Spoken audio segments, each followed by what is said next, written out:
വയനാട് നമ്പ്യാർകുന്നിൽ വീട്ടമ്മയെ ശ്വാസം മുട്ടി മരിച്ച നിലയിൽ കാണപ്പെട്ട സംഭവത്തിൽ ഭർത്താവിനെ പോലീസ് അറസ്റ്റ് ചെയ്തു.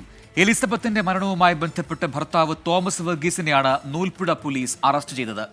കടബാധ്യതയെ തുടർന്നുണ്ടായ തർക്കമാണ് കൊലപാതകത്തിൽ കലാശിച്ചതെന്ന് പ്രതി പോലീസിന് മൊഴി നൽകി.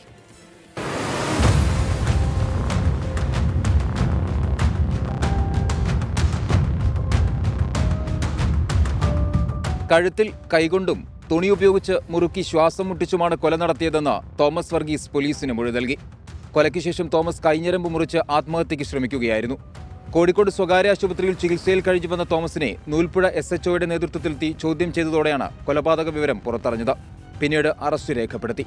കഴിഞ്ഞ തിങ്കളാഴ്ച രാവിലെയാണ് എലിസബത്തിനെ വീടിനുള്ളിൽ മരിച്ച നിലയിലും തോമസ് വർഗീസിനെ കൈഞ്ഞരമ്പ് മുറിച്ച നിലയിലും കണ്ടെത്തിയത്. മുൻവശത്തെ വാതിൽ തുറന്നിട്ട നിലയിലും വീടിനുള്ള സാധനങ്ങൾ മോഷണം പോവുകയോ പുറത്തുനിന്ന് ആളുകൾ വന്നതിന്റെ ലക്ഷണവും കാണാതായതോടെ തന്നെ പോലീസിന്റെ നിരീക്ഷണം തോമസിലേക്ക് നീങ്ങിയിരുന്നു. ചികിത്സയിൽ കഴിഞ്ഞ തോമസിന്റെ പെരുമാറ്റത്തിൽ വന്ന ഭാവവ്യത്യാസങ്ങൾ നിരീക്ഷിച്ച പോലീസ് ഇന്നലെ ചോദ്യം ചെയ്യുകയായിരുന്നു. 2 സ്വകാര്യ ചിട്ടികളും വായ്പയായി ചിലരിൽ നിന്ന് വാങ്ങിയ തുകയും ബാധ്യതയായിട്ടുണ്ട്. ഇതിനെ ചൊല്ലിയുണ്ടായ സംസാരത്തിൽ ഭാര്യ കുറ്റപ്പെടുത്തിയതിൽ പ്രകോപിതനായാണ് ശ്വാസം മുട്ടിച്ച് കൊലപ്പെടുത്തിയതെന്ന് ഇയാൾ പോലീസിനോട് പറഞ്ഞു. പ്രതിയെ സ്ഥലത്തെത്തിച്ച് തെളിവെടുപ്പ് നടത്തും.